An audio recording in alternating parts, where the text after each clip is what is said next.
ஹே கதை கேட்க நீங்கள் வந்துட்டீங்களா? கதை சொல்ல நானும் வந்துட்டேன். இன்னைக்கு நம்ம பார்க்க போகிற மூவியோட ஒன்லைன் என்ன அப்படின்னு பார்த்தீங்கன்னா, எத்தனை பேர் வீட்டில் இதெல்லாம் நடந்திருக்கோம் அப்படின்னு எனக்கு சொல்ல தெரியல. பட் ஆனால் சாதாரணமாக அப்பா வீட்டுக்கு வந்த உடனே என்ன சொல்லுவார் அம்மாவை, நீ வீட்டில் சும்மா தானே இருக்க, உனக்கு என்ன தெரியும், நீ சைலண்ட்டாக இரு, இது மட்டும்தான் சொல்லுவாங்க. நான் ஆம்பளை, நான் தான் முடிவெடுக்கணும், நான் தான் வந்துட்டு எல்லாத்தையும் பண்ணுவேன், உனக்கு எதுவும் தெரியாது, இப்படி தான் எல்லாருமே சொல்லுவாங்க இல்லையா?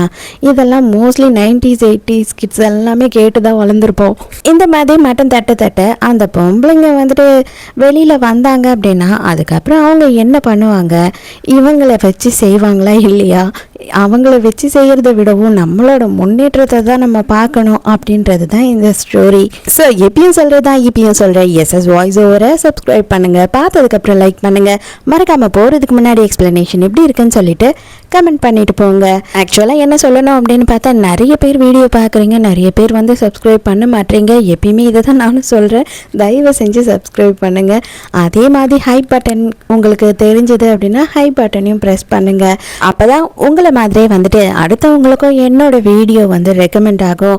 உங்கள் புண்ணியத்தில் எனக்கு வந்துட்டு இன்னும் ஒரு 4-5 சப்ஸ்கிரைபர் எக்ஸ்ட்ராவும் கிடைப்பாங்க இல்லையா, அதுக்காக தான். ஸோ மூவியை ஸ்டார்ட் பண்ணும்போது ஸ்டார்டிங் சீன்லேயே என்ன காட்டுறாங்க அப்படின்னு பார்த்தா, நம்ம ஹீரோயினோட அம்மாவையும் தான் காட்டுறாங்க. 2 பேரும் சேர்ந்து தெரு ஓரமாக அந்த பேன் கேக்குன்னு சொல்லுவாங்க இல்லையா, அதை தான் வித்துட்டு இருக்காங்க. அங்கே வந்து ஒருத்தர் என்ன சொல்கிறாருன்னா, சான்ஸே இல்லை, ரொம்ப டேஸ்டியாக இருக்குது, நான் கண்டிப்பாக உங்கள் 2 பேருக்கும் ஒரு கடை வைக்கிறதுக்கு ஹெல்ப் பண்ணுறேன், இன்னமும் நீங்கள் நிறைய சம்பாதிக்கிறதுக்கு ஹெல்ப்ஃபுல்லாக இருக்கும் அப்படின்னு சொல்லும் போது, நம்ம ஹீரோயினோட அம்மா என்ன சொல்கிறாங்க அப்படின்னா, அதெல்லாம் பெருசாக ஒன்றும் எனக்கு கவலை இல்லைங்க, நான் மட்டும்தான் இவளை கல்யாணம் பண்ணி கொடுத்துட்டேன் அப்படின்னா எனக்கு வேற எதை பற்றியும் கவலை இல்லை, நான் வந்துட்டு சிம்பிளாக இந்த கடையை பார்த்துக்கிட்டே இருந்துப்பேன் அப்படின்னு சொல்கிறாங்க. அப்போ ஹீரோயின் பார்க்கும்போது எதிர்க்க பிளாட்ஃபார்மில் ஒரு பையன் உட்காந்துக்கிட்டு இருக்கான். அது மட்டும் இல்லாமல் அவன் மிலிட்ரி ட்ரெஸ்லாம் போட்டுட்டு இருக்கான். அவனுக்கு அதிகப்படியான காயங்கள் இருக்குது. இது வேற யாரும் இல்லை, நம்ம ஹீரோ தான். நீங்கள் நாட்டுக்காக ரொம்ப கஷ்டப்படுறீங்க, ஆனால் நீங்கள் வந்துட்டு பசி வேதனையில் இருக்கிறத கூட மறந்துடுறீங்க. உங்களை பார்க்கும் போது எனக்கு ரொம்ப பசியில் இருக்க மாதிரி தெரியுது. ஸோ இந்த பேன் கேக்கை சாப்பிடுங்க அப்படின்னு சொல்லிட்டு ஹீரோயின் வந்து ஹீரோக்கு பேன் கேக் தரா. நம்ம எக்கச்சக்கமான ஒரு பசியில் இருக்கும் போது, அது உடம்பு பூரா காயமாக இருக்கும் போது யாராவது ஒருத்தர் வந்துட்டு ஒரே ஒரு தோசை சாப்பிடு தம்பி அப்படின்னு கொடுத்தா எப்படி இருக்கும், அந்த மாதிரி தான் நம்ம ஹீரோக்கு வந்து ஹீரோயின் அப்படியே தேவதை மாதிரி ஃபீல் ஆகுறா. யாரு என்ன பேர் என்ன அப்படின்னு ஹீரோ கேட்கலாம் அப்படின்னு ஆசைப்படுறான். அம்மா திட்டுவாங்க, நான் போறேன்னு வேகமா அங்கிருந்து ஓடிடுறா. அதோட 12 வருஷம் கழிச்சு காட்டுறாங்க. நம்ம ஹீரோயினுக்கு இப்போ 32 வயசு. இவளுக்கு கல்யாணம் ஆகி ஒரு பையனே இருக்கான். ஆனா இப்பவும் ஹீரோயின் என்ன பண்றா அப்படின்னா, தள்ளு வண்டி கடையில் பேன் கேக் தான் விற்றுக்கிட்டு இருக்கா. பெருசாக அந்த அளவுக்கு பிஸ்னஸ் போல். ஆனால் வந்து இந்த சரௌண்டிங்கில் இருக்கவங்களுக்கெல்லாம் வந்து ஹீரோயினோட டேஸ்ட் ரொம்ப பிடிச்சதுனால அவங்க மட்டும் இன்னும் சாப்பிட்டுட்டு இருக்காங்க. இப்போ தான் புருஷன்காரனை காட்டுறாங்க. ஆக்சுவலாக புருஷன்காரன் வந்துட்டு ஒரு டாக்டர் தான், நல்ல ஒரு வேலையில் தான் இருக்கான். நம்ம ஹீரோயினை பிடிக்காம செட்டப் ஒன்று வச்சுட்டு இருக்கான். இவன் என்ன பண்ணுறான்னா, நீ எப்போ உன் பொண்டாட்டியை டிவோர்ஸ் பண்ணுவ, எப்போ நீ என்ன கல்யாணம் பண்ணிவ அப்படின்னு சொல்லி டார்ச்சர் பண்ணிட்டு இருக்கா. இவனும் என்ன சொல்கிறான்னா, செல்லம் கொஞ்சம் வெயிட் பண்ண, எனக்கு ப்ரமோஷன் கிடைச்சி ஆகணும். அது மட்டும் இல்லாமல் என் பொண்டாட்டி வந்துட்டு ஓரளவு கொஞ்சம் சம்பாதிச்சுக்கிட்டு இருக்கா, அவரால் தான் வந்து நானே கொஞ்சம் வீட்டு செலவெல்லாம் பார்த்துக்கிட்டு வந்துட்டுருக்கேன். மற்றபடி நான் வேற எந்த காசுமே அவளுக்கு கொடுக்கறதில்ல. அவளுக்கு வர காசை அப்படியே வீட்டு செலவை பார்த்துக்கிட்டு இருக்கேன். என்ன பண்ண முடியும்? அதனால தான் கொஞ்சம் பொறுமையாக இரு, எனக்கு ப்ரொமோஷன் கிடைச்ச உடனே உன்னை கல்யாணம் பண்ணிக்கிறேன், என்னோட சேலரி ஏறிடும் அப்படின்னு சொல்கிறான். இப்போ தான் நம்ம ஹீரோ காட்டுறாங்க. ஹீரோ வந்து கமாண்டராகவே ஆயிட்டான். அதே நேரத்துக்கு வந்துட்டு நைட்டு ஒரு பார்ட்டி இருக்கு, நீங்க போறீங்களா அப்படின்னு டிரைவர் கேட்டுட்டு இருக்கா. ஆனா அதே நேரத்துக்கு நம்ம ஹீரோயின் நடந்து போயிட்டு இருக்காளா அதே ரோட்ல, இவனோ ஒருத்தர் ஹீரோயினோட பைய புடுங்கிட்டு போயிடுறான். அதுலதான் அவ சம்பாரிச்ச காசெல்லாம் வச்சிட்டு இருக்கா. அவ கதறிக்கிட்டே பின்னாடியே ஓடுறா, டே பைய கொடுடான்னு. இதை ஹீரோ பார்த்துடுறான். ஹீரோயினை பார்த்த உடனே அவனுக்கு அடையாளம் தெரிஞ்சிடுது. இதுக்கு மேலேயே ஹீரோ சும்மா இருப்பானா, ஓடி போய் துரத்தி போய் அந்த திருடனை பிடிச்சிடுறான். நான் வந்து ஒரு ஆர்மி ஆஃபீஸர், ஏன் எதிர்க்கையே வந்துட்டு நீ திருடுற, அது மட்டும் இல்லாம அந்த பொண்ணை அடிக்க வேற போறியா அப்படின்னு சொல்லி போலீஸ்ல புடிச்சு கொடுத்துட்றான். ஹீரோயினுக்கு ஹீரோவை சுத்தமா அடையாளம் தெரியல. ஏன்னா ஹீரோயின் வந்து ஒரே ஒரு வாட்டி மட்டும்தான் ஹீரோவை பார்த்திருப்பா. ஆனா ஹீரோ வந்து அடிக்கடி அந்த இடத்துக்கு போய் ஹீரோயினை பார்த்திருப்பான். ஆனா கொஞ்ச நேரத்திலேயே வந்துட்டு சடனா ஹீரோயின் காணாம போயிருப்பா. அதாவது அவங்க அம்மா வந்து ஹீரோயினுக்கு கல்யாணம் பண்ணி வச்சுட்டு இருப்பாங்க. அதோட இப்பதான் ஹீரோ பாக்குறான். ரொம்ப நன்றி சார், இந்த நாளை ஓட்டுறதுக்கே எனக்கு கஷ்டமா இருந்திருக்கும், இந்த காசு இல்லைன்னா அப்படி இப்படின்னும் போது இவ இன்னமும் ரொம்ப கஷ்டப்பட்டுட்டு தான் இருக்கா போல இருக்கே. ஆனால் பார்க்கறதுக்கு கல்யாணம்லாம் ஆன மாதிரி இருக்கே அப்படின்னு சொல்லிட்டு இவன் யோசிக்கிறான்.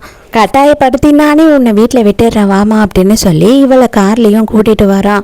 ஹீரோயின் அப்படியே பதட்டமாகவே உட்காந்துட்டு இருக்கா. நீங்கள் தனியாக தான் வேலைக்கு வரீங்களா, உங்களுக்கு ஹெல்ப் பண்ண யாரும் இல்லையா அப்படி இப்படின்லாம் கேட்கும் போது இல்லை நான் வந்து இன்னமும் சின்ன தள்ளு வண்டி கடை தான் வச்சுருக்கேன், அதனால அதுக்கு பெருசாக ஹெல்ப்புக்கெல்லாம் ஆள் தேவையில்லை, நான் ஒருத்தியே பண்ணிடுவேன் அப்படின்னு சொல்கிறா.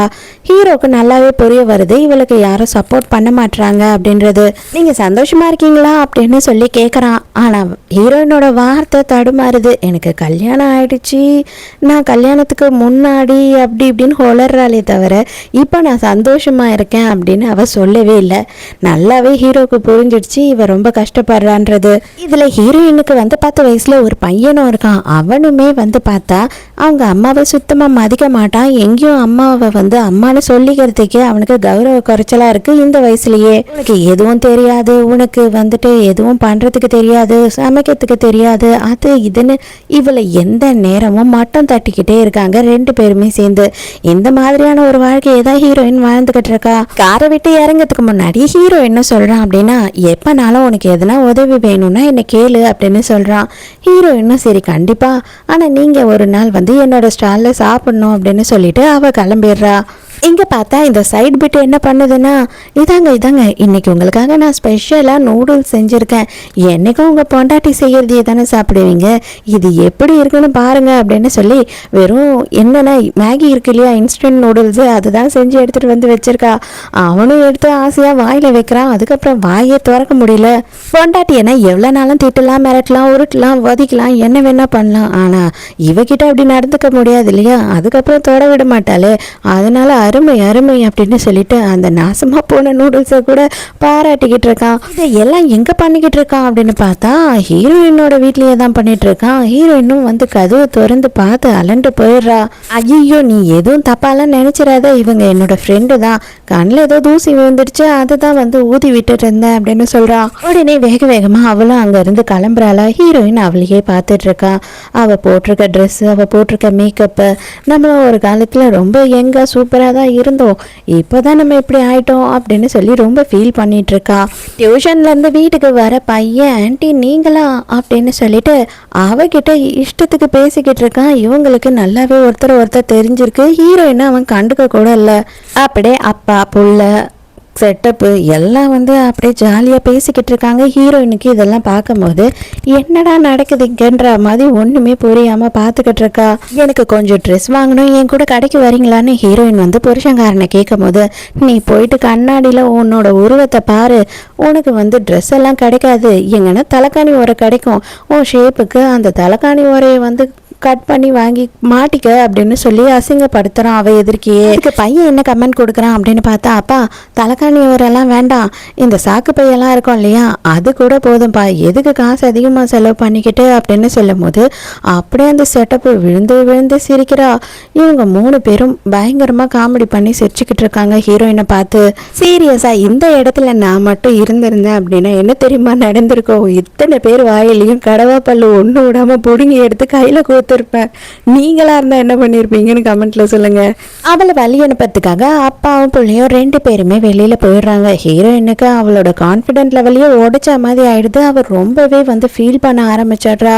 இப்ப கூட இவன் என்ன சொல்லிக்கிட்டு இருக்கான் அப்படின்னு பார்த்தா, என்னோட ஷர்ட் எங்க வச்ச, நான் ஒரு நாளை பூரா ஹாஸ்பிட்டல்ல அவ்வளோ கஷ்டப்பட்டுட்டு வரேன், நீ வீட்டுல சும்மா தானே படுத்து தூங்கிட்டு இருக்க, இதை எங்க வச்ச, சாக்ஸ் எங்க, அது இங்க, இது எங்கன்னு சொல்லிட்டு எதுவும் வந்து போய் இவர் எடுக்க மாட்டார் போல. தலைவர் நின்ன இடத்துலயே வந்து எல்லாத்தையும் இவருக்கு மாட்டி விடணும் போல.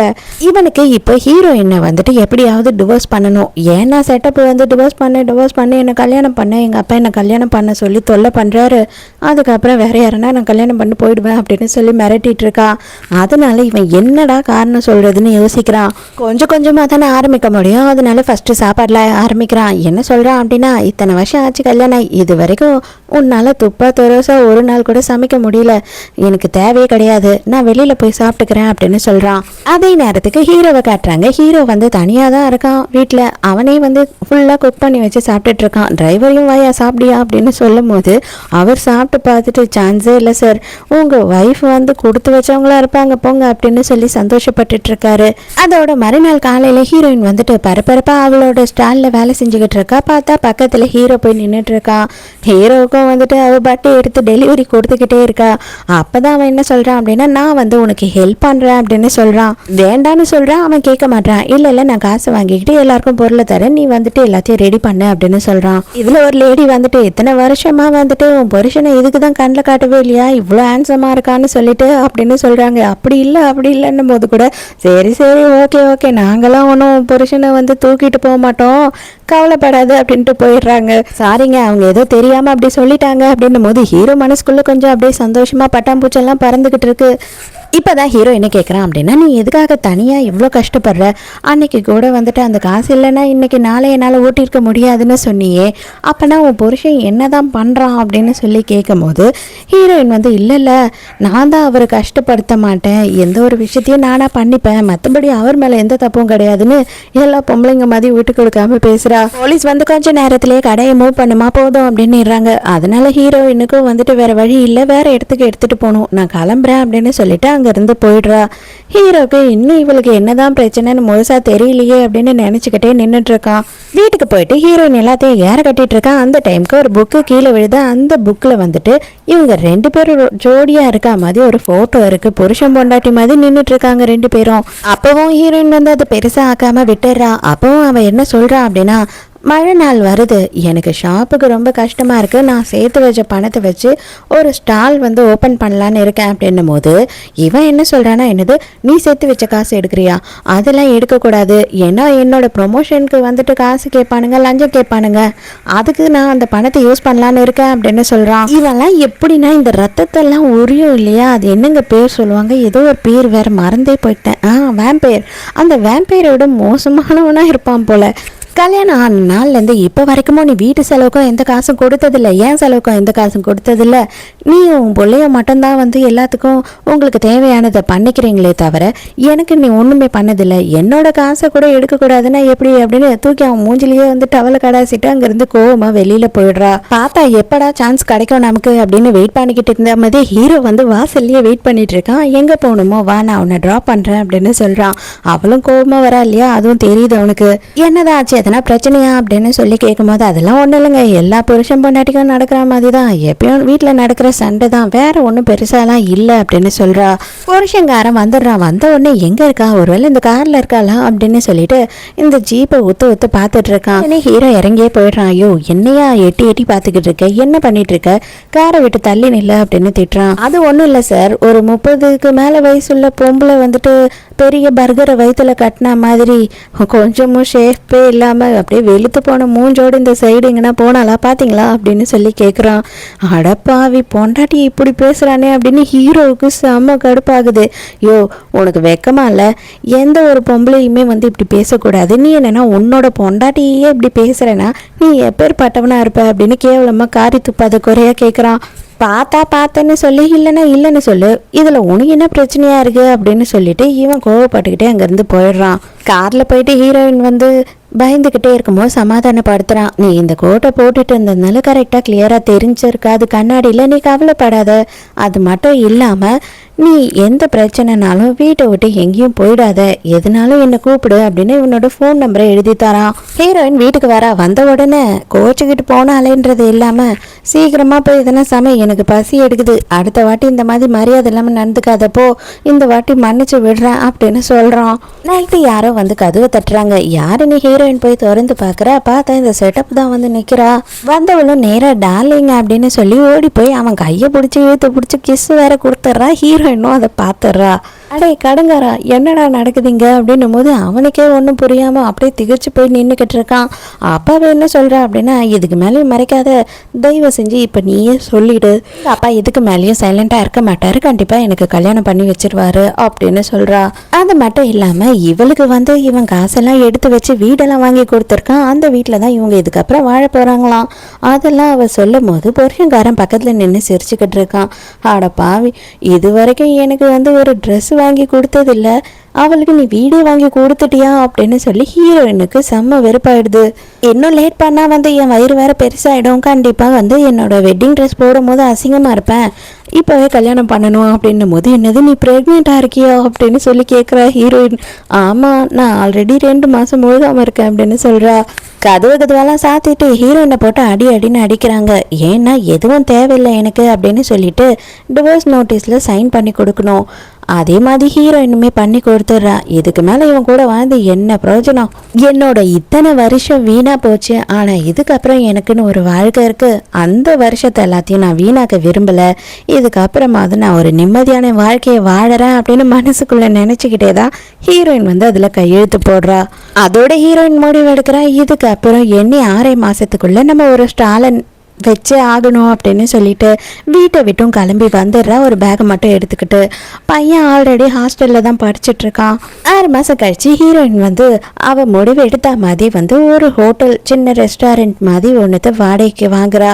அதுவும் ரொம்ப அட்வான்ஸ் பணம்லாம் கம்மியாக தான் கேட்குறாங்க. அதை கேட்கும் போதே அவளுக்கு ரொம்ப சந்தோஷமாக இருக்குது. இங்கே போஷன்காரனை காட்டுறாங்க. ஆக்சுவலாக இந்த கர்ப்பம் அது இதுனாலேயே அது எல்லாமே போய் தான் போல்.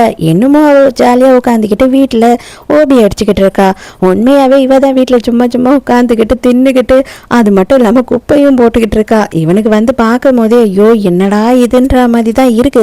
இருந்தாலும் என்ன பண்ணுறது, அழகுல மயங்கி கல்யாணம் பண்ண பொண்டாட்டியாச்சே, ஒன்றும் சொல்ல முடியல அவனால. என்னங்க பசி எடுக்குதா அப்படின்னு சொல்லி கேட்கும்போது ஆமாம்மா பசிக்குது, எதனா போய் கொஞ்சம் செஞ்சீங்கன்னா நல்லா இருக்கும் அப்படின்னு சொல்லும் போது இவ ஐயோ எனக்கு தான் ஒழுங்காக சமைக்கவே தெரியாதுன்னு தெரியும் இல்லையா, நீங்களே வாங்கிட்டு வந்திருக்கலாம்ல, சரி ஓகே நானும் கிளம்பி வந்துடுறேன், நம்ம வெளியில் போய் சாப்பிட்லாம் அப்படின்னு சொல்றா. ஐயோ இந்த மாசமும் வந்துட்டு கடன் தான் வாங்கணும் போல மாச கடைசியில அப்படின்னு யோசிக்கிறான். என்ன 6 மாசம் தான் ஆகுது, அதுக்குள்ளேயே ஹீரோயின் நினைச்சு ஃபீல் பண்ண ஆரம்பிக்கிறான். என்ன பண்ணாலும் இல்லையோ அவ வீட்டை நல்லபடியா பாத்துக்கிட்டா நம்ம காசெல்லாம் சேர்த்து வச்சு ஒரு வீடே வாங்கணும். ஆனா இப்போ அப்படியா மாச கடைசியில கடன் வாங்குற மாதிரி ஆயிடுச்சே அப்படின்னு ஃபீல் பண்ணிட்டு இருக்கான். என்னங்க நான் ரெடி ஆயிட்டேன் அப்படின்னு சொல்லிட்டு அழகா அவ ஃபுல்லா ரெடி ஆகி வந்து நிக்கிறா. உடனே பார்த்த உடனே அதானே இந்த அழகு, இதுக்கு தானே நம்ம வந்துட்டு பொண்டாட்டி அடிச்சு தடுத்துட்டு கல்யாணம் பண்ணோம், இதுக்காக செலவு பண்ணலாம், தப்பில்லை அப்படின்னு மனசுக்குள்ள ஓடுது அவருக்கு. மார்க்கெட்டுக்கு போகும்போது இப்பதான் இவங்களுக்கு தெரிய வருது ஹீரோயின் வந்து கடை ஆரம்பிக்க போறா அப்படின்னு சொல்லிட்டு. அதை பார்த்த உடனே புருஷங்காரனுக்கும் இந்த செட்டப்புக்குமே வந்து வயிற்றுச்சல் தாங்க முடியல. அதுக்குள்ள புருஷங்காரன் பார்த்த உடனே என்ன நினைக்கிறான் அப்படின்னு பார்த்தா நல்லா முன்னேறிட்டா அப்படி இப்படிலாம் யோசிக்கல. அவன் என்ன யோசிக்கிறான்னா பரவாயில்லையே இப்ப சிக்கனு சிறுத்தை குட்டி மாதிரி இருக்காளே அப்படின்னு யோசிக்கிறான். அடே எதுக்குடா இப்ப வந்து அந்த மாதிரி ஒரு லுக்கு விட்டுக்கிட்டு இருக்க அப்படின்னு போது சேச்சே அப்படியெல்லாம் இல்ல, இப்ப கடை போட்டானா மட்டும் இவ இன்னும் அப்படியே அம்பானி மாதிரி ஆயிட போறாளா அப்படின்னு சொல்லி உள்ள போய் என்னதான் அவ பண்றா அப்படின்னு நம்மளும் விசாரிச்சு வருவோம் அப்படின்னு சொல்லி இவ என்ன பண்றேன்னா உள்ள புருஷங்காரனை இழுத்துக்கிட்டே போறா. அவளும் வந்த உடனே என்னம்மா எப்படிமா இருக்க, பிஸ்னஸ்லாம் நல்லா போதா, பரவாயில்லையே ரொம்ப இழைச்சிட்டு இருக்கியே, தொப்பையெல்லாம் காணுமே அப்படின்னு சொல்றான். இவளுக்கு அப்படியே வயிற்றுச்சலா பத்திக்கிட்டு வருது. ஆமா உன் கூட வாழ்ந்தப்ப வந்துட்டு என்னால நிம்மதியாகவும் சந்தோஷமாகவும் இருக்க முடியலல்ல, அதனாலதான் என்னோட உடம்பும் நல்லபடியா இல்லை, இப்போ நான் நல்லா சந்தோஷமா இருக்கேன், என் உடம்பும் நல்லா இருக்கு அப்படின்னு சொல்றா. அப்ப அந்த இடத்துக்கு நம்ம ஹீரோ வரான். ஹீரோ வந்த உடனே என்ன ஆச்சு டார்லிங், என்ன எல்லாம் ஓகே தானே, எதனா மிஸ் ஆகுதா அப்படி இப்படின்னு சொல்லி ரொம்ப உரிமையா பேசிக்கிட்டு இருக்கான். வேணும்னே தான் அவன் வந்து அதெல்லாம் பண்ணிட்டு இருக்கான். அடே நீங்க 2 பேரும் சேர்ந்து எனக்கு ரொம்ப நாளா துரோகம் பண்ணிட்டு இருந்திருக்கீங்களா, அப்பனா நீங்களும் வந்து கேவலமானவங்க தானே அப்படி இப்படின்னு பேசுறான். ஏன்னா ஹீரோவை பார்த்த உடனே கண்டுபிடிச்சிடறான். ஹீரோயின் உன்னோட புத்தி இவ்வளவுதான் இருக்கும், இதுக்கு மேல உன்னால யோசிக்க முடியாதுதான், என்ன பண்ண முடியும் அப்படின்னு சொல்றா. அப்படியே வாய் கலவரம் முத்தி கை கலவரம் ஆகுற நேரத்துக்கு ஹீரோயின் வந்துட்டு வேண்டாம் விட்டுருங்க அப்படின்னு சொல்றா. உடனே ஹீரோவும் விட்டுறான். இதுக்கப்புறம் வந்து இவளுக்கு தொல்லை கொடுக்குறேன்னு தெரிஞ்சது, உன்னை என்ன பண்ணுவேன்னு தெரியாது அப்படின்னு ஹீரோ மிரட்டி விட்டுறான். உடனே இவங்களும் 2 பேரும் கிளம்பி போயிடுறாங்க அந்த இடத்த விட்டு. அதுக்கப்புறம் ஹீரோவும் ஹீரோயினும் பேசிக்கிட்டு இருக்கும் போது ஹீரோயின் நீங்க எனக்கு ரொம்பவே ஹெல்ப் பண்ணிக்கிட்டே இருக்கீங்க, நான் உங்களுக்கு குக் பண்ணி தரணும்னு ஆசைப்படுறேன், பட் ஆனா என்ன பண்றது எனக்கு இடம் தான் இல்லை அப்படின்னு சொல்றான். நீ கவலைப்படாத, என் வீட்டுக்கு வா, உனக்கு என்ன பிடிக்குதோ குக் பண்ணித்தா அப்படின்னு சொல்றான். ஹீரோவோட வீடு நல்லா பெருசாவே இருக்கு. ஹீரோயினுக்குமே ஹீரோவுக்குமே வந்து வீடு பார்த்தோன்னே ரொம்ப பிடிச்சி போயிடுது. ஸோ ஹீரோயினும் குக் பண்ண ஸ்டார்ட் பண்ணுறா. பேச்சு வாக்கில் ஹீரோயினுக்கு இப்போ தான் ஒரு உண்மை தெரிய வருது. என்ன அப்படின்னு பார்த்தா, அந்த ஷாப்போட ஓனர் வந்துட்டு சொன்னார் இல்லையா, அட்வான்ஸ் எல்லாம் ரொம்ப கம்மியாக, அது எல்லாத்துக்கும் காரணம் ஹீரோ தான் அப்படின்னு தெரிய வருது. ஹீரோயினுக்கு உங்களுக்கு எப்படி எனக்கு தேங்க்ஸ் சொல்கிறதுனே தெரியல, ஆனால் அதே நேரத்துக்கு உங்ககிட்டேருந்து ஹெல்ப் வாங்கலாமா வேணாமோன்னு தெரியல அப்படின்னும் போது ஹீரோ சொல்கிறான், இது பாரு, உன்னோட ஹார்ட் ஒர்க்கால தான் எல்லாமே, என்னால் என்ன முடியுமோ அதை மட்டும்தான் நான் பண்ணுறேன். நீ வந்து ஏறி போக போகிற மேலே அப்படின்னா நான் உனக்கு ஏணி படிக்கட்டை மட்டும்தான் எடுத்து தந்திருக்கேன். அதனால் அதை பற்றி எந்த கவலையும் படாத. உன்னால் முடிஞ்சால் அந்த காசு உனக்கு கஷ்டமாக இருந்தது அப்படின்னா நீ எனக்கு திருப்பி எப்போ வேணாலும் தரலாம் அப்படின்னு சொல்கிறான். பேசிக்கிட்டே இருக்கும் போது டேப் உடைச்சி ஹீரோயின் மேலே ஃபுல்லாக தண்ணி அடித்து ஹீரோயின் ஃபுல்லாக ஈரமாயிடுறா. வா வா, உனக்கு வந்துட்டு நான் வேறு எதுனா ட்ரெஸ் இருக்கான்னு பார்த்து தரேன் அப்படின்னு கூட்டிகிட்டு போகிறான். வேறு எந்த ட்ரெஸ்ஸுமே இல்லை, என்னோட ஷர்ட்டு தான் இருக்குது, இதை போட்டுக்கோ அப்படின்னு சொல்லிட்டு வேகமாக வெளியில் வந்துடுறான். நைட்டு சாப்பிட்டு எல்லாம் முடிச்சதுக்கப்புறம் ஹீரோயின் வந்து ஹாஸ்டல் மாதிரி ஏதோ ஒரு இடத்துல தான் தங்கியிருக்கா போல, அங்கே கொண்டு போய் ட்ராப் பண்ணுறான் ஹீரோ. இவளுக்காகவே புருஷங்கார அந்த இடத்துல வெயிட் பண்ணிட்டு இருக்கான். ஹீரோயினுக்கு செம்மையாக கடுப்பாயுது. மரியாதை இங்கேருந்து போ அப்படின்னு சொல்லும் போது, இதை பாரு, தப்பெல்லாம் நடந்து போச்சு, நான் அவளை டிவோர்ஸ் பண்ணிடுறேன், நம்ம 2 பேரும் சேர்ந்து வாழலாம், நான் ஒரு நிம்மதியான வாழ்க்கையே வாழலை அப்படின்னும் போது, 6 மாதத்துக்குள்ளேயே உனக்கு இப்படி இருக்கா, இத்தனை வருஷம் எனக்கு எப்படி இருக்கும், போடா சரிதான் அப்படின்னு திட்டுறா. சரி ஓகே, உனக்கு பிடிக்கலன்னா கல்யாணம் எல்லாம் பண்ணிக்க வேண்டாம், நீயும் நானும் யாரோலாம் கிடையாது இல்லையா, once upon a time husband and wife தானே, இப்போ நீ செம்ம சூப்பராக இருக்க, யாருக்கும் தெரியாமல் நம்ம ஏன் வந்துட்டு ஒரு தொடர்பில் இருக்கக்கூடாது அப்படின்னு சொல்கிறான். இதுக்கப்புறம் எந்த பொண்ணை பார்த்து இந்த கேள்வி கேட்க மாட்டாடா, அது என்னை பார்த்து இந்த கேள்வி கேட்க உனக்கு எப்படி தோணுச்சுன்னு சொல்லிட்டு நங்குன்னு ஒரு அடியை வைக்கிறா. அவ்வளோதான், அதோட ஓடனு வந்தான். இருடி, திரும்பி நான் வருவேன்னு சொல்லிட்டு ஓடுறான். ஹீரோ எங்கள் வீட்டுக்கு வந்தால் ஹீரோவோட அம்மாவும் தாத்தாவும் வந்துட்டு எங்கள் ஊருக்கு வந்திருக்காங்க போல். ஹீரோ வந்து அவங்க அம்மா கல்யாணம் பண்ணிக்க சொல்கிறாங்க. அவன் வந்துட்டு என் மனசில் வேற ஒரு பொண்ணு இருக்கா, கொஞ்சம் டைம் கொடுங்க அப்படின்னு கேட்குறான். ஹீரோயினோட ஷாப்புக்கு ஒரு தாத்தா வந்திருக்காரு. அவருக்கு வந்து சாப்பிடணும், சாப்பிட்றாரு, காசு இல்லை. அவருக்கு யார் என்ன ஏதுன்ற சுத்தமான ஞாபகமும் இல்லை, எல்லாத்தையுமே மறந்துடுறாரு.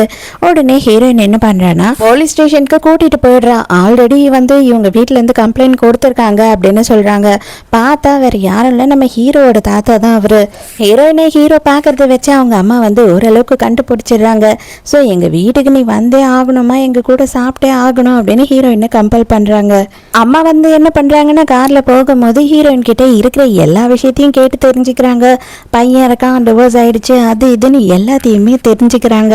அப்பாடா, டிவோர்ஸ் ஆயிடுச்சு, எந்த ஒரு பிரச்சனையும் இருக்காது, நம்ம பையனுக்கு கண்டிப்பாக ஒரு சான்ஸ் இருக்குது அப்படின்னு சந்தோஷப்படுறாங்க.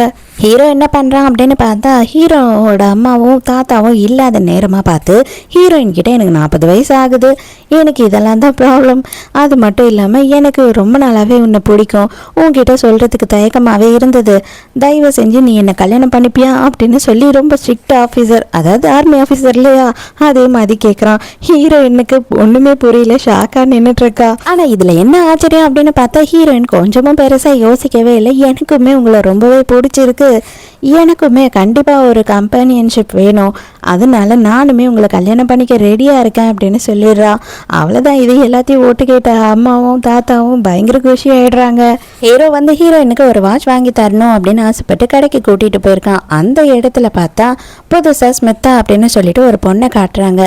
இவ வந்து ஹீரோ கூட படித்தவ போல. இவளுக்கும் கல்யாணம் ஆகி டிவோர்ஸ் எல்லாம் ஆயிடுச்சு. பட் ஆனால் வந்து இவளுக்கு சுத்தமாகவே வந்து ஹீரோயினை பிடிக்கவே இல்லை. எதனால ஹீரோயினை பிடிக்கல அப்படின்னா, இவளுக்கு ஒன் சைடாக ஹீரோ மேலே ஒரு க்ரஷ், எப்படியாவது ஹீரோவை கல்யாணம் பண்ணிக்கலாம் அப்படின்னு இவ ஆசைப்படுறா.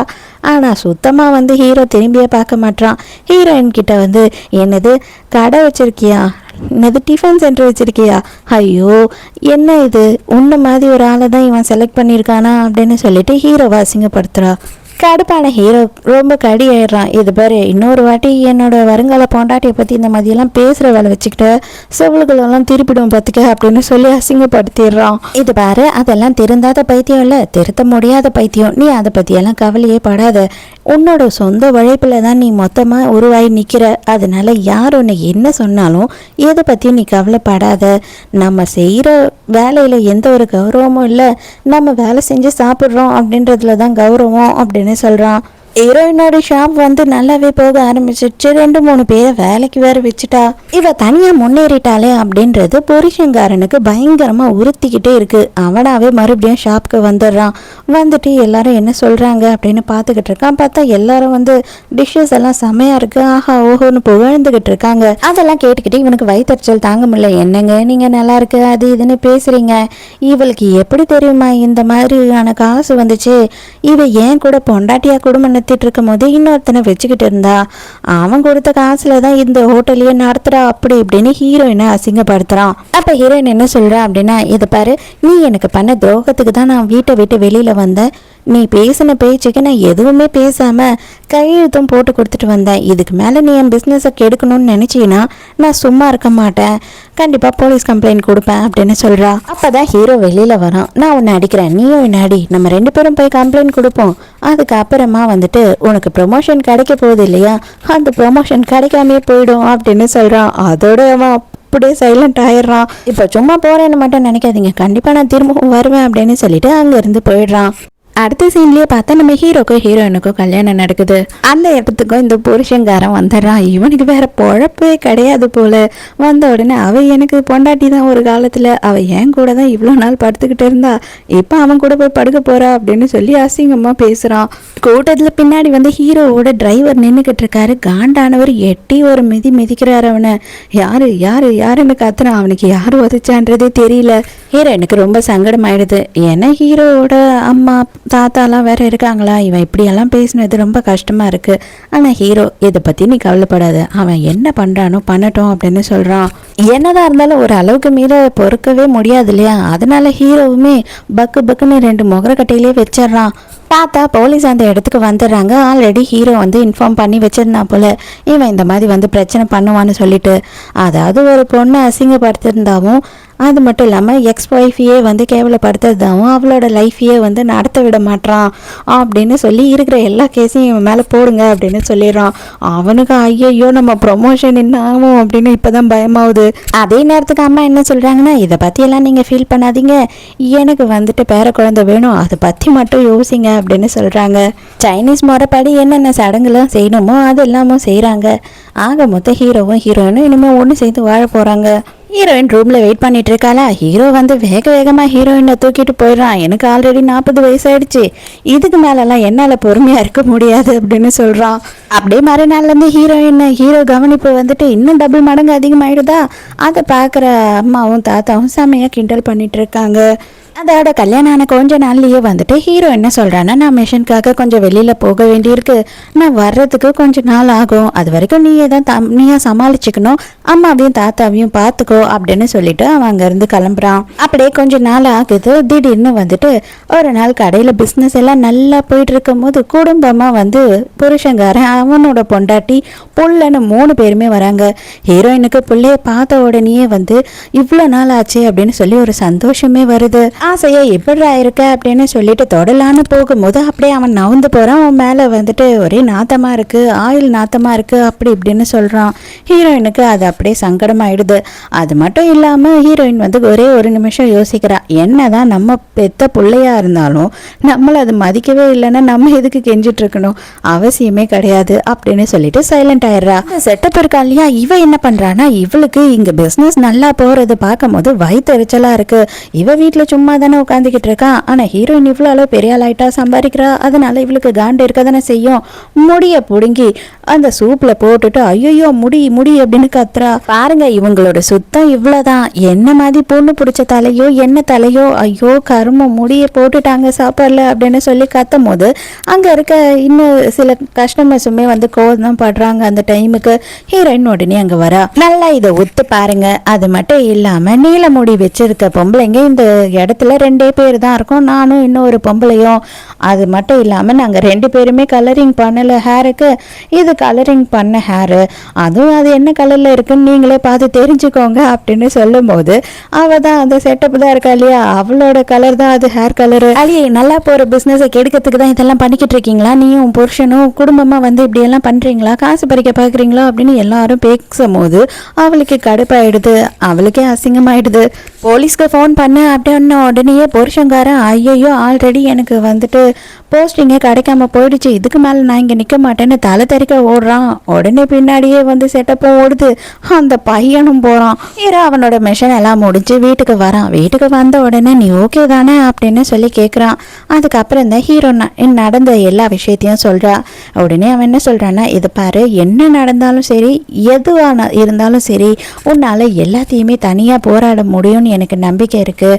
ஸோ ஏன் நம்பிக்கையை நீ காப்பாற்று, உனக்கு எதுனா ஹெல்ப் தேவைன்னா அப்போ நான் உனக்கு வந்து நிற்பேன் பக்கத்தில், ஆனால் உன்னால் தனியாகவே எல்லாம் பண்ண முடியும் அப்படின்னு சொல்லி பயங்கரமாக என்கரேஜ் பண்ணுறான். மறுநாள் காலையில் மீன் எடுத்து வாயில் வச்ச உடனே ஹீரோயினுக்கு கொமட்டிக்கிட்டு வாந்தி வருது. அவ்வளோதான், மாமியார் நேராக கொண்டு போயிடுறாங்க ஹாஸ்பிட்டலுக்கு. கன்ஃபார்மும் ஆயிடுது ஹீரோயின் வந்துட்டு 2 மாதம் கர்ப்பமாக இருக்கான்றது. ஹீரோ வீட்டில் இல்லாததுனால ஹீரோக்கு ஃபோன் பண்ணி தான் வந்து ஹீரோயின் ப்ரெக்னெண்ட்டாக இருக்கான்ற விஷயத்தையே சொல்கிறாங்க. சும்மாவே தாங்குன்னு தாங்குவார். இந்த விஷயம் தெரிஞ்ச உடனே பாதியிலே கிளம்பி வந்துடுறான். என்னதான் குழந்தை சொல்லுது அப்படின்னு சொல்லி காது வச்சு கேட்கும் போது அதுக்குள்ள வந்து குழந்தை எதுவுமே சொல்லாது அப்படின்னு சொல்லி கிண்டல் பண்றா. இங்க பார்த்தா அம்மாவும் தாத்தாவும் வந்துட்டு அப்படியே ஹீரோயினை தாங்குன்னு தாங்குறாங்க. வேலைக்காரையை போட்டுடுறாங்க வேலைக்கு. அது மட்டும் இல்லாம இந்த இடத்துல வழுக்குது, அந்த இடத்துல வழுக்குது, படிக்கட்டில் எப்படி நடப்பா, எல்லாத்துக்கும் கார்பெட் போடு, அப்படி இப்படின்னு வீட்டையே அல்லோலகளை படுத்திக்கிட்டு இருக்காங்க. ஹீரோயினுக்கு இதெல்லாம் பார்க்கும்போது ரொம்ப வித்தியாசமாகவும் சந்தோஷமாகவும் இருக்கு. அது மட்டும் இல்லாம ஹீரோ என்ன பண்றான் அப்படின்னு பார்த்தா, அவன் புருஷன் அப்படின்றதையே யோசிக்காம ஹீரோயினுக்கு காலமிக்கி விடுறது, காலில் தைலம் தேய்ச்சி விடுறது, அது இதுன்னு பண்ணுறான். ஆக்சுவலாக பார்த்தீங்கன்னா நம்மளோட ஜென்ரேஷனில் பண்ணுவாங்க, நம்ம அப்பாவோட ஜென்ரேஷன்லலாம் இதை பண்ணுவாங்களா அப்படின்னா நான் பார்த்ததில்லை. ஸோ அதனால ஹீரோயினுக்கு இதெல்லாம் வித்தியாசமாக தெரியுது, ரொம்பவும் சந்தோஷமாக இருக்கா. இது பாரு, என்னால் முடிஞ்ச வேலையை மட்டும் செய்ய, முடியாத வேலையெல்லாம் இழுத்து போட்டு செய்யாத அப்படின்னு சொல்கிறான். இது இல்லாமல் சடனாக ஹீரோயினுக்கு வந்து படிக்கணுன்ற ஆசை வந்துடுது. வீட்டில் உட்காந்து இங்கிலீஷ் கற்றுக்கிறா, இருந்தாலும் அவளுக்கு டிகிரி வாங்கவே முடியல அப்படின்றதுனால ஒரு மனசு கஷ்டம் இருக்குது. அவளுக்கு கிராஜுவேட் ஆகணும் அப்படின்னு சொல்லி ஆசை இருந்துதான். பட் ஆனால் அவங்க அம்மா கூட இருந்து அம்மாவுக்கு ஹெல்ப் பண்ணணுன்றதுனால அதை பண்ண முடியலன்னு ஃபீல் பண்ணுறா. நீ கவலையே படாத, நான் வந்துட்டு உன்னை இப்போ காலேஜில் சேர்க்குறேன் அப்படின்னு சொல்லும் போது அவளுக்கு ஆச்சரியமாக இருக்குது. இந்த வயசில் போய் காலேஜில் சேர்ந்து படிக்க முடியுமா என்ன அப்படின்னு கேட்குறா. கண்டிப்பாக நான் பண்ணுறேன், நீ கவலையே படாத, படிக்கிறதுக்கு எந்த வயசும் இல்லை அப்படின்னு சொல்கிறான். அப்போ தான் என்ன ஆகுது அப்படின்னு பார்த்தா, நம்ம ஹீரோயினை மறுநாளே காலேஜுக்கு கொண்டு போகிறான் அட்மிஷனுக்காக. அங்கே வேற யாரும் இல்லை, இந்த செட்டப் இருக்கா இல்லையா, அவளும் அங்கே ஒரு டீச்சர் போல. இவங்க என்ன இங்கே பண்ணுறாங்க அப்படின்ற மாதிரி மேலேயும் கீழேயும் பார்த்துக்கிட்டு இருக்கா. ஹீரோ கமாண்டராக இருக்கான் இல்லையா, அதனால அவனுக்கு கொஞ்சம் இன்ஃப்ளூயன்ஸ் இருக்குது. அதை யூஸ் பண்ணி ஹீரோயினை காலேஜில் சேர்த்து விட்டுறான். காலம் போன காலத்தில் இதுக்கப்புறம் வந்து நீ படிக்க வந்திருக்கே, உனக்கு வெக்கமா இல்லை, இன்னும் கொஞ்சம் நாளில் உன்னோட பையனே காலேஜுக்கு வந்துடுவான்.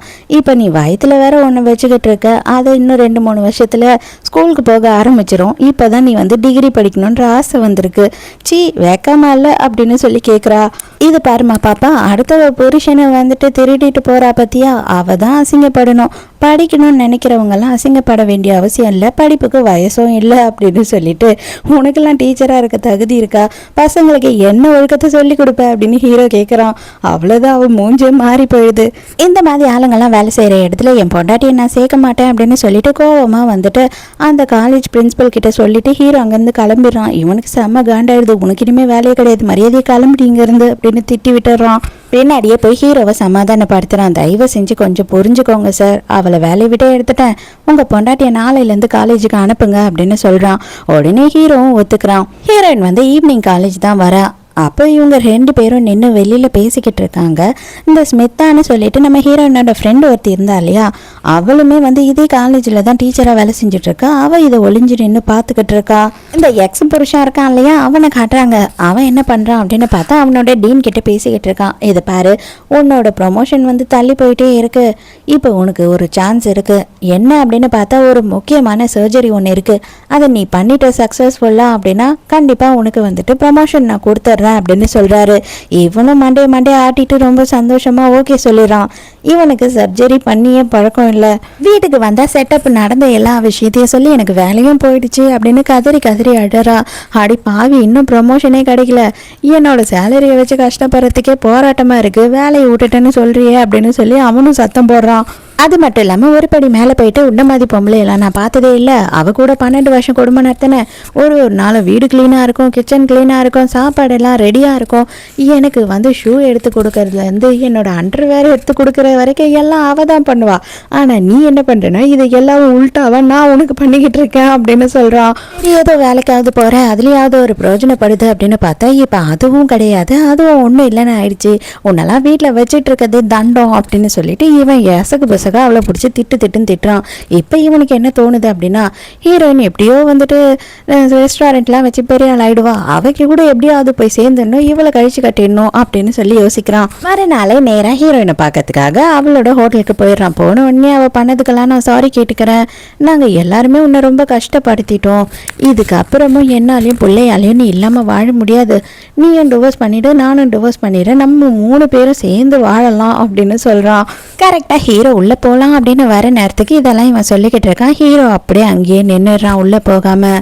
நீ வேணா கொஞ்ச நாள் வெயிட் பண்ணிப்பாரு, 2 மாதம் மட்டும் எனக்கு டைம் கொடு, 2 மாதத்தில் நான் வந்துட்டு என்னோட ஹாஸ்பிட்டலில் போஸ்டிங்கில் உட்காந்துருவேன், பெரிய ஆளாயிடுவேன், அதுக்கப்புறமா நீயே தானே என் பக்கத்தில் வந்துடுவேன், ஏன் தெரியுமா நான் அவ்வளோ சம்பாதிக்க ஆரம்பிச்சிருவேன், தனியாக ஒரு கிளினிக்கை வைக்க போகிறேன் அப்படி இப்படின்னு ஹீரோயின் கிட்ட பில்டப் கொடுத்துக்கிட்டு இருக்கான். ஹீரோயின் ஏன்டா நாயே உனக்கு எப்படா இப்படியெல்லாம் ஒரு ஐடியா தோணுது அப்படின்னு சொல்லி கேட்குறா. எல்லாம் உன் மேலே இருக்க லவ் தான் செல்லும். இப்போ என்னன்னா எனக்கு போஸ்டிங்க்கு கொஞ்சோண்டு காசு வேணும், அந்த காசு நான் கொடுத்தேன் அப்படின்னா கண்டிப்பாக வந்து எனக்கு போஸ்டிங் கொடுத்துருவாங்க, நீ காசு மட்டும் அரேஞ்ச் பண்ணி தர முடியுமா அப்படின்னு சொல்லி வெக்கமே இல்லாமல் வந்து நின்று கேட்டுக்கிட்டு இருக்கான். உனக்கு என் புருஷனை பற்றி தெரியாதுல்ல, அவனை நான் பயங்கரமாக லவ் பண்ணுறேன், அவன் மட்டும் நீ என் கையை பிடிச்சி கேஞ்சிறத பார்த்தான் அப்படின்னு வச்சுக்கோ, உன்னை இங்கேயே வெட்டிடுவான், அதுக்குள்ளே நீ ஏன் மரியாதையை இங்கேருந்து போயிடு அப்படின்னு சொல்லி ஹீரோயின் சொல்கிறா. அப்படியெல்லாம் விட மாட்டேன், என்னால் விட முடியாது அப்படின்னு கையை பிடிச்சிக்கிட்டே இருக்கானா. ஹீரோ இதுக்கு மேலே நிற்க முடியாது, உள்ளே போகலாம் அப்படின்னு நினைக்கும் போது இவ செட்டப்பு வேக வேகமாக தலை தெறிக்க ஓடி வந்துக்கிட்டு இருக்கா. அவள் வந்த உடனே இவனை போடு அடி வெள்ளுன்னு வெளுத்து எடுக்கிறாட, பாவி நாசமாக போனவனே என்னை இப்படி நட்டாத்தில் கூட்டு வந்து விட்டுட்டு இப்போ மறுபடியும் உன் பழைய பொண்டாட்டிக்கிட்டே வந்துட்டியா அப்படின்னு சொல்லி அசிங்கமாக திட்டிக்கிட்டு இருக்கா. இதுக்கு மேலே நின்னா எக்ஸ் பொண்டாட்டி எதிர்க்க மான மரியாதைலாம் போயிடும்னு சொல்லிட்டு வேக வேகமாக அவளை இழுத்துக்கிட்டு அங்கேருந்து போயிடுறான். இப்போதான் ஹீரோ உள்ள வரான். என்னம்மா ரொம்ப டென்ஷனாக இருக்கியா அப்படின்னு சொல்லி கேட்கும் போது நீ எப்போ வந்த அப்படின்னு கேட்குறா. எப்பயோ வந்துட்டேன், ஆனால் நான் தான் வெளியிலேயே வெயிட் பண்ணேன், ஏன்னா நான் தான் சொன்னேன் இல்லையா என்னோட தேவை உனக்கு இருந்தால் மட்டும்தான் நான் வந்து ஹெல்ப் பண்ணுவேன்னு சொல்லிட்டு அப்படின்னு சொல்கிறான். அதோட மறுநாள் வந்துட்டு ஹீரோ வந்து ஹீரோயினை ஹாஸ்பிட்டலுக்கெல்லாம் கூட்டிகிட்டு போகிறான். இது எல்லாமே வந்து ஹீரோயின் இதுக்கு முன்னாடி இல்லை லைஃப்பில் எல்லாமே தனியாக செஞ்சது. இதெல்லாம் ஹீரோ பண்ணும்போது அவளுக்கு ரொம்பவே சந்தோஷமாக இருக்குது, ரொம்ப பெரிய விஷயமா இருக்குது. அதோட ஹீரோயின் வந்து ஹீரோ கிட்ட ஒரு விஷயத்த சொல்கிறா. என்ன அப்படின்னு பார்த்தா புருஷங்காரன் இருக்கான் இல்லையா எக்ஸு, அவன் வந்துட்டு ஒரு ஆப்ரேஷன் பண்ண போகிறான்ல, அந்த ஆப்ரேஷனை பற்றி தான் பேசுகிறான். ஆக்சுவலாக பார்த்தீங்கன்னா அவனுக்கு கை நடுங்கும், அவனுக்கு ஆப்ரேஷன்லாம் பண்ணுறதுக்கான தகுதியே கிடையாது, இந்த சர்ஜரிக்கு அவன் எப்படி ஒத்துக்கிட்டான்னு எனக்கு தெரியல, எப்படியாவது அந்த பேஷண்ட்டை நம்ம காப்பாற்றி ஆகணும், கண்டிப்பாக அவன் சர்ஜரி பண்ணால் அவங்க பிழைக்க மாட்டாங்க அப்படின்னு சொல்கிறா. அதோட மறுநாளே புருஷங்காரனை டீன் கூப்பிட்டு இந்த ஆப்ரேஷன் நீ பண்ண வேணாம் அப்படின்னு சொல்கிறாங்க. ஏன் அப்படின்னு கேட்கும் போது இவன் கேம்பிளிங் ஆடுவான் போல், அதை எல்லாத்தையும் ப்ரூஃபாக எடுத்து ஹீரோ வந்து இங்கே சப்மிட் பண்ணியிருக்கான், அதனால உனக்கு வந்து சர்ஜரி பண்ணுறதுக்கு தகுதியே கிடையாது அப்படின்னு சொல்லிடுறாங்க.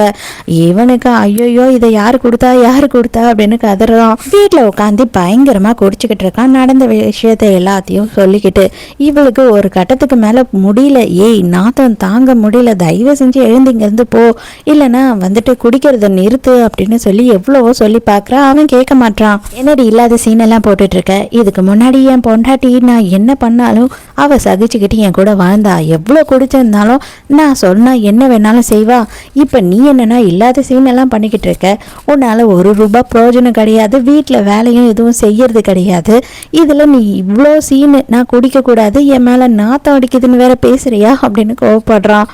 2 பேருமே பயங்கரமாக சண்டை போட்டுக்கிட்டே இருக்காங்களா. இதில் பையனை தள்ளி விட்டுடுறாங்க. பையனுக்கு மண்டையில் அடிபட்டு மயங்கிடுறான்.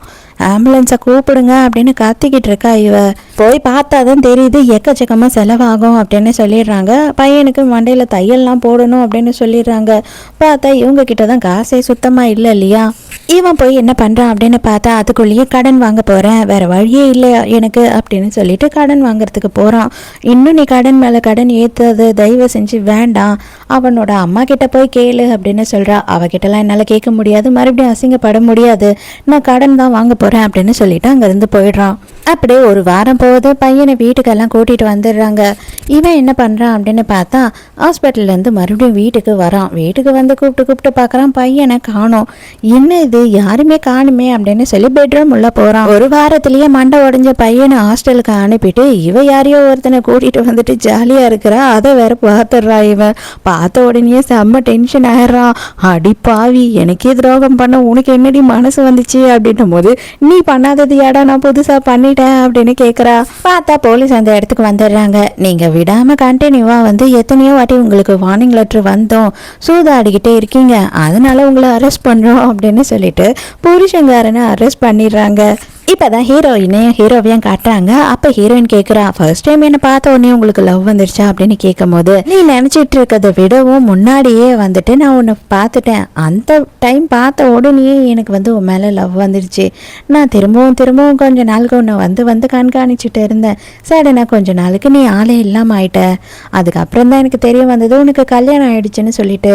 அதுக்கப்புறம் 12 வருஷம் கழிச்சு உன்னோட பேக் திருடு போன அன்னைக்கு தான் ஃபர்ஸ்ட் டைம் பார்த்தேன் அப்படின்னு சொல்லும் போது ஹீரோயினுக்கு ஆச்சரியமா இருக்கு, ரொம்ப சந்தோஷமாவும் இருக்கு. ரோட்ல போகும்போது இந்த செட்டப் இருக்கா இல்லையா, அவளையும் பையனையும் எல்லாரும் அசிங்கப்படுத்துறாங்க. ஹீரோயினை எவ்வளோ அளவு கஷ்டப்படுத்துனீங்க, அதுக்கு தான் நீங்க இப்படி எல்லாம் வந்து அனுபவிக்கிறீங்க அப்படின்னு சொல்லிட்டு கண்டதும் கையில கிடைச்சதெல்லாம் தூக்கி அடிக்கிறாங்க. இது எல்லாத்தையும் ஹீரோயினும் பார்த்துட்டு இருக்காங்க. உன் பையன் இருக்கானே, நீ போகலையா, எதுவும் பேசலையா அப்படின்னு சொல்லி ஹீரோ கேட்கும் போது, இந்த வாழ்க்கையை நான் அவனுக்கு கொடுக்கல, அவனா தேர்ந்தெடுத்துக்கிட்டது தான்.